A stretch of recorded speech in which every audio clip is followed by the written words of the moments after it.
భారతదేశం అనేక రకాల సంస్కృతి సాంప్రదాయాలు ఉన్నాయి. ఈ దేశంలో ఒక్కో ప్రాంతంలో ఒక్కో సంప్రదాయం ఆచార వ్యవహారాలు ఉంటాయి. కొన్ని ప్రాంతాల వారు ఆచరించే సంప్రదాయాలు మరీ వింతగాను విడ్డూరంగాను అనిపిస్తూ ఉంటాయి, ఆశ్చర్యాన్ని కలిగిస్తాయి. టెక్నాలజీ యుగంలోనూ ఇలాంటి వింత ఆచారాలు ఇంకా పాటిస్తారా అనిపిస్తుంది. అలాంటిదే ఒకటి మధ్యప్రదేశ్లోని ఓ గ్రామంలో ఇప్పటికే అమల్లో ఉంది. అదే పరాగ్ అనే సంప్రదాయం. దీని కారణంగానే ఈ గ్రామంలో 17 ఏళ్లగా ఒక్క వివాహం కూడా జరగలేదు. అసలు ఏంటి సాంప్రదాయం, ఎందుకు దీన్ని వారు ఆచరిస్తున్నారు అంటే దీని వెనకాల చాలా పెద్ద కారణమే ఉంది. మధ్యప్రదేశ్ బుందేల్ఖండ్లోని గ్రామీణ ప్రాంతాల్లో పరాగ్ సాంప్రదాయం కొన్ని శతాబ్దాలుగా అమల్లో ఉంది.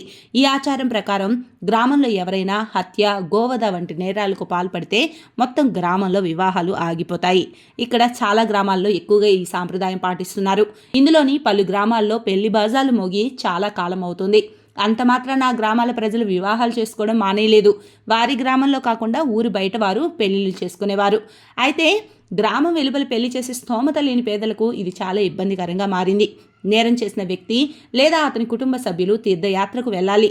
తీర్థయాత్ర తర్వాత తులసి, శాలిగ్రామ వివాహాలు జరిపించాలి. ఆ తర్వాత విందు ఏర్పాటు చేయాలి. అప్పుడు పరాగ్ సాంప్రదాయం తొలగి గ్రామంలో వివాహాలు చేసుకోవచ్చు.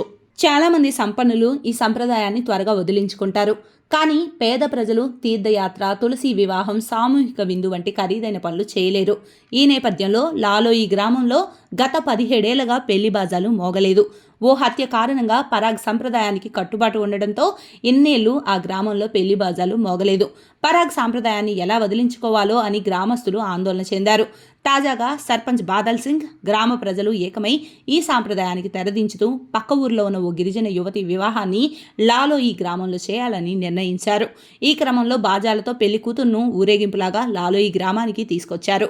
దీంతో 17 ఏళ్ల తర్వాత ఈ గ్రామంలో పెళ్లి బాజాలు మోగాయి. గ్రామస్తులందరూ ఊరేగింపునకు ఘన స్వాగతం పలికారు. ఆ తర్వాత వైభవంగా పెళ్లి కూడా జరిగింది. ఈ పెళ్లి వేడుకలో అక్కడ స్థానిక ఎమ్మెల్యే, మాజీ హోంమంత్రి భూపేంద్ర సింగ్ కూడా పాల్గొనడం విశేషం. మరి